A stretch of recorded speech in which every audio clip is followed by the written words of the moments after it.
துளி YouTube channel அன்பர்களுக்கு வணக்கங்கள். நான் உங்கள் ஸ்ரீனிவாச நடராஜ பார்த்தசாரதி. இப்போ நாம பார்க்க போற தை மாத பலன்கள் துலாம், விருச்சிகம், தனுசு ஆகிய ராசிகளை பற்றி பார்ப்போம். இப்போ துலா ராசிக்கு லாபஸ்தானத்துக்குரியவர் சூரியன். 11ஆம் இடம் லாபஸ்தானம். உறவு முறையில் சொல்லும் போது மூத்த சகோதர ஸ்தானம் அப்படி என்று சொல்வது உண்டு. அப்போ லாபம், மூத்த சகோதரன், இந்த மைண்ட்ல வச்சுக்கங்க. லாபத்தை மட்டுமே குறிப்பா சொல்ல முடியாது, அது மூத்த சகோதர ஸ்தானத்துக்கும் நன்மை பெறக்கூடிய விஷயம். அதனால லாபஸ்தானாதிபதி 11ஆம் வீட்டுக்குரிய அதிபதி, மூத்த சகோதர ஸ்தானாதிபதி 11ஆம் வீட்டுக்குரிய அதிபதி, அதாவது எல்டர் அப்படின்னு சொல்லுவாங்க அந்த இடம். இப்போ இந்த 11ஆம் வீட்டுக்குரிய அதிபதி துலா ராசியை பொறுத்த வரைக்கும் 1, 2, 3, 4வது இடத்தில் இருக்கிறது. லாபாதிபதி சுகஸ்தானத்தில் இருக்கிறது. இந்த காம்பினேஷனே பாருங்களேன், லாபம் சுகம். அப்போ லாபத்துல சுகம் காணக்கூடியவர்கள், அப்ப லாபத்துல சுகம் காணக்கூடியவர்கள் இந்த 11ஆம் வீட்டுக்குரிய அதிபதின்றது யாரு லாபம் காணுவாங்கன்னா மூத்தவர்கள். இந்த இந்த துலா ராசிக்கு யாராவது மூத்தவங்கன்னா அவர்கள் லாபம், சம்பள உயர்வு, ஏதாவது சேஞ்சஸ் பண்ணி அது மூலமா ப்ரொமோஷன் ஆகிறது, இந்த மாதிரி லாபத்தை நோக்கி நகரக்கூடிய, ப்ராஃபிட் பண்ணக்கூடிய சுகஸ்தானத்தில் இருப்பதால் துலா ராசியினுடைய மூத்த சகோதர உறவுகள் நன்றாக லாபத்தை அனுபவிக்கும். அதே நேரத்தில் லாபஸ்தானத்துக்குரிய அதிபதி இவர்களுடைய 4ஆம் இடத்தில் இருப்பதால் வீட்டினுடைய சுகமும் அதிகரிக்கும். சுகஸ்தானம் வீடு, வாகனம், இந்த அமைப்பை சொல்றது, அதெல்லாம் நன்றாக வலுப்பெறும். இன்னொரு பெரிய விஷயம் என்னன்னா, இந்த குரு துலாம் ராசியை பார்த்து கொண்டிருக்கிறது. ராசியை குரு பார்ப்பதோ, லக்னத்தை குரு பார்ப்பதோ மிகவும் விசேஷமான பலன்கள். அப்போ மிதுனத்தில் இருக்கிற குரு துலாம் ராசி, ஜென்ம துலாம் ராசியை பார்த்து கொடுப்பதால் அவர்கள் உடல் ஆரோக்கியம் கொஞ்சம் நல்லா வச்சுக்கலாம். இந்த இடம் குரு பார்வை, ராசியே குரு பலம் வாங்கி குரு பார்வை பெற்றதால் இந்த ராசிக்காரர்கள் குரு பார்வையினால் நலம் பெறுவார்கள். அதே நேரத்தில் சூரியனும் 11ஆம் வீட்டுக்குரியவரையும் சுகஸ்தானத்தில் வீட்டிருக்கிறது.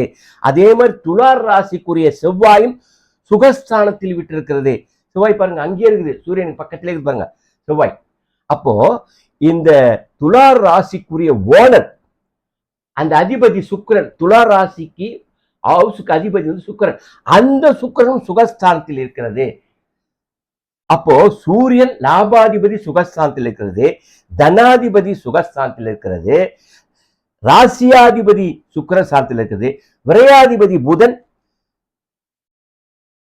சுகஸ்தானத்தில் இருக்கிறது. நல்ல சுகங்களுக்காக விரயம் பண்ணிக்கொள்ளலாம்.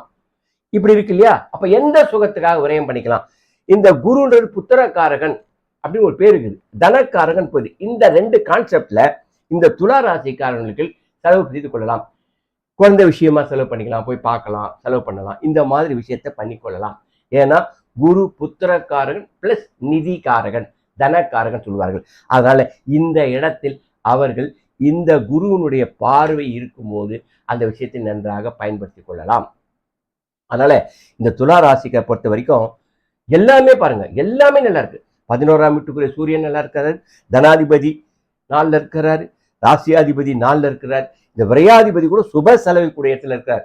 அதனால துலா ராசிக்கருக்கும் இந்த தை மாதம் மற்றும் மற்ற கிரகங்களுடைய டெம்பரரி பலன்களாம் நன்றாக பிளஸ்ல இருக்குது, அனுகூலமாக இருக்கிறது. இப்ப நம்ம விருச்சிக ராசிக்கு போவோம். விருச்சிக ராசிக்கு 1, 2, 3, 4, 5, 6, 7, 8, 9, 10. விருச்சிக ராசிக்கு 10க்குரிய சூரியன், ஜீவனஸ்தானத்துக்குரிய சூரியன், அதாவது சம்பாதிக்கிற இடம், உத்தியோகஸ்தானம் என்று சொல்வார்கள். அப்ப அந்த உத்தியோகஸ்தானத்துக்குரிய சூரியன் அவர்களுக்கு 3ஆம் இடத்தில் மறைந்து விடுகிறது. மறைவு ஸ்தானம் எப்பவுமே சொன்ன பாருங்களேன், நல்ல இடம் போய் மறைவு ஸ்தானத்துல போயிடக்கூடாது. மறைவு ஸ்தானத்துக்குரிய ஓனர் மறைவு ஸ்தானத்துல இருக்கலாம், ஆனா இங்க 10வது வீட்டுக்குரிய சூரியன் போய் மறைவு ஸ்தானத்துல போயிட்டார். அப்போ உத்தியோக ரீதியா இவங்க வந்து அப்படியே இந்த மாசம் ஃபுல்லா அப்படியே ஓட்டிக்கணும், எந்தவித பிரச்சனையும் உண்டு பண்ணாம அப்படியே நேச்சுரா என்ன ஆகுதோ அப்படியே தள்ளின்னு போயிடணும். ஏன்னா இந்த மாசம் அந்த ஜீவனாதிபதி மறைவு ஸ்தானத்தில் இருக்கிறது. அதே நேரத்துல ராசியாதிபதி, விருச்சிக ராசிக்கு ஓனர் செவ்வாய், அவரும் மறைவு ஸ்தானத்தில் இருக்கிறார். இப்போ புதன் லாபாதிபதி புதன் அவரும் மறைவு ஸ்தானத்தில் இருக்கிறார். நான் எப்பவுமே சொன்னேன், மறைவு ஸ்தானத்தில் இருக்கலாம், ஆனா லாபாதிபதி மறைவு ஸ்தானத்தில் இருக்குது, ஜீவனாதிபதி மறைவு ஸ்தானத்தில் இருக்குது, ஏன் ராசியாதிபதியே மறைவு ஸ்தானத்தில் இருக்கிறாரு. இப்போ சுக்கிரன் பாத்தீங்கன்னா விரையாதிபதி 12வது வீட்டுக்கு ஓனர், அவரு மறைவு ஸ்தானத்தில் இருக்கலாம். 12 மறைவு ஸ்தானம், 3 மறைவு ஸ்தானம். அதனால இவங்களுக்கு சுக்கிரனை பற்றி எந்த பிரச்சனை கிடையாது. ஆனா அந்த 3 கிரகமும் புதன், செவ்வாய், சூரியன், இதனால இந்த மாசத்தை பொறுத்த வரைக்கும் அவங்க இயல்பா ஓட்டிக்கிறது தான் நல்லது. எப்பவுமே யூஸ்வலா இருக்க மாதிரி இருக்கலாம். ஒருவேளை குருவனுடைய பிளெஸிங்ஸ் கட்சினா அந்தந்த இடங்கள் சற்றே மாறுபட்டு விடும். இப்போ குருவுடைய பார்வை பார்த்தா 12வது வீட்டை பார்க்குது, சுப விரயத்தை பார்க்கிறது. சூப்பர். சுப விரயம் இந்த நேரத்துல ஏதாவது இன்ஸ்டால்மெண்ட்ல வாங்கிக்கலாம், எது ஒன்னாலும் சுப விரயமாக பண்ணிக்கொள்ளலாம். ஏன்னா சுப விரயஸ்தானத்தை குரு பார்த்து கொண்டிருக்கிறது. அதே மாதிரி தனஸ்தானத்தை குரு பார்க்குது. இது பெரிய விஷயம். ஏற்கனவே கொஞ்சம் மைனஸ்ல இருக்கிற இந்த ராசி விருச்சிக ராசிக்காரங்களுக்கு இந்த தனஸ்தானத்தை குரு பார்க்கறது, அதுவும் தனாதிபதி, அவர் குருவுடைய வீடே தனக்காரகன், தனஸ்தானத்தை பார்ப்பதனால் நல்ல வேலை இந்த செலவுங்க மற்ற விஷயத்தெல்லாம் ஈடு கட்டுறதுக்குரிய தன வசதியும் அந்த பெருக்கத்தையும் அது கொடுத்து காப்பாற்றி விடும். அதே மாதிரி இந்த 1, 2, 3, 4வது இடம் சுகஸ்தானத்தையும் குரு பார்க்கிறது.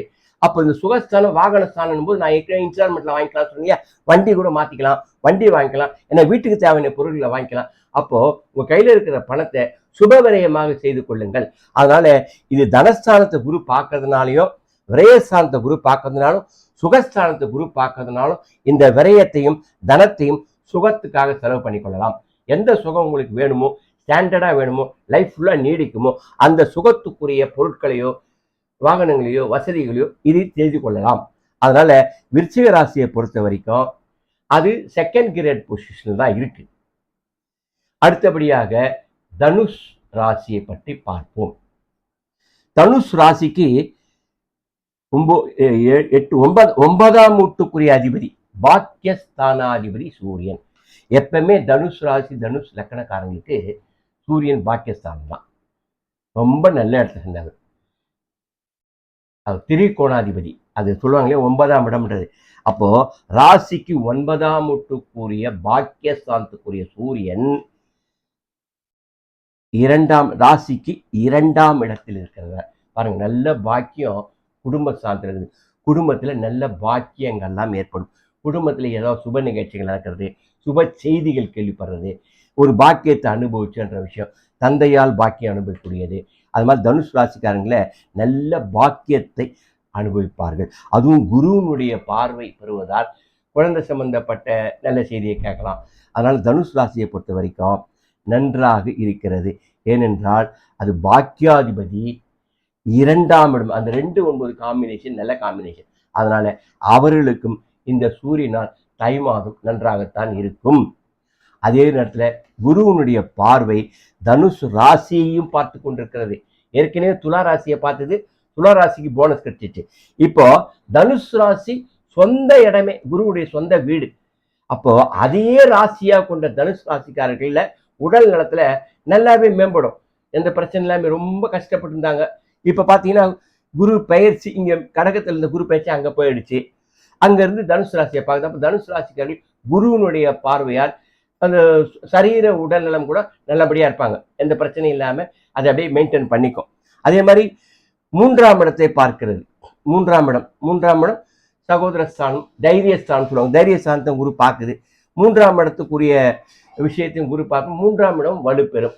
சகோதர உறவுகள்ல விட்டு போன உறவுல கூட ஏதாவது இன்ஃபர்மேஷன் கிடைக்கலாம், ஏதாவது தொடர்பு ஏற்படலாம். இல்லை வெளிநாட்டு செய்திகள் மூலமா ஏதாவது ஸ்டேட்டை விட்டு இருக்கிறவங்க, வெளிநாட்டில் இருக்கிறவங்களுடைய ஏதாவது கம்யூனிகேஷன் நம்மளுக்கு கிடைக்கலாம். இது மாதிரி ஃபங்க்ஷன் வச்சிருக்கோம், ஏதாவது பண்ணிக்க போறோம் அப்படின்ற விஷயம் எந்த ரூபத்திலையும் கிடைக்கலாம். அதனால தனுஷ் ராசியை பொறுத்த வரைக்கும் சூரியனுடைய பயிற்சி நன்றாக இருக்கிறது, குருவுடைய பார்வை நன்றாக இருக்கிறது. இப்போ அடுத்தபடியா இந்த 12வது வீட்டுக்குரிய இந்த 12 1 2 3 4 5 5 12க்குரிய செவ்வாய் தனஸ்தானத்தில் இருக்கிறது. அப்போ 5 புத்திரஸ்தானம், 12 விரயஸ்தானம். இவங்க பசங்களுக்காக சில நல்ல செலவுகளை தனத்திலிருந்து ஏற்படுத்திக்கலாம். இவங்க கிட்ட இந்த பொருளாதாரத்துல இருந்து இவங்க நல்ல பசங்களுக்காக செலவு பண்றது, சுப செலவுகளை ஏற்படுத்தி கொள்ளலாம்.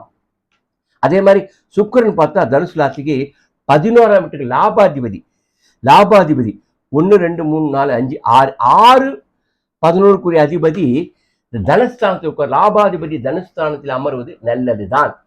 அப்ப லாபஸ்தானம் தனஸ்தானத்தில் இருப்பது நல்லது. தனக்காரகன் குரு விருச்சிக ராசி தனுசு ராசியை பார்ப்பதும் நல்லது. அதே நேரத்தில் புதன் தனுசு ராசியை பொறுத்த 10வது வீட்டுக்குரிய ஓனர் ஜீவனாதிபதி. அது 7வது வீட்டுக்கும் 10வது வீட்டுக்கும் ஓனர். அதாவது பார்ட்னரோட இடம், அவங்களுடைய கணவன்மார்களுடைய இடம், ஃப்ரெண்ட்ஸோட இடம், நண்பர்கள் இடம், working as well as partners. இந்த தனுசு ராசிக்கு 7வது வீட்டுக்குரிய புதனும் 10வது வீட்டுக்குரிய புதன் தொழில் சார்ந்தக்குரிய அதிபதியும் தனஸ்தானத்தில் விட்டிருப்பதால் கணவன் மூலமாக நல்ல வருமானங்கள் கிடைக்கக்கூடிய இடம். தை மாதம் நல்லா ஒரு அமோகமா அவங்க பார்ட்னர்ஸ் ப்ராஃபிட் அனுபவிக்கலாம். ஏன்னா வாக்கு ஸ்தானத்தில் வேற இருக்குது. வாக்கை வைத்து பிழைக்கக்கூடியவர்கள், அதாவது சட்டத்துறையில் இருக்கிறவங்க, ஜோசியம் சொல்றவங்க, இல்லை போதிக்கிற டீச்சர்ஸாக இருக்கிறவங்க, இவங்களுக்கெல்லாம் நல்ல வருமானம் கிடைத்து நல்ல பேரும் புகழும் கிடைக்கக்கூடிய இடம். ஏன்னா பார்ட்னர் கூடிய இடமும் ஜீவனாதிபதி, பார்ட்னரே ஜீவனாதிபதி, அது தனஸ்தானத்தில் இருப்பதால் பார்ட்னருக்கு மூலமாக நல்ல ஆதாயம் நிதி நிலை ஏற்படும். அதனால இப்ப நாம துலாம் விருச்சிகம் தனுசு ராசிக்குரிய பலன்களை தை மாத பலன்களை பார்த்தோம். இனி அடுத்த பதிவில் மற்ற 3 ராசிகளான மகரம் கும்பம் மீனத்தை பார்ப்போம். அதுவரை உங்களிடமிருந்து விடைபெற்றுக் கொள்வது உங்கள் ஸ்ரீனிவாசன் நடராஜ பார்த்தசாரதி. வாழ்க வையகம், வாழ்க உளமன. நன்றி, வணக்கம்.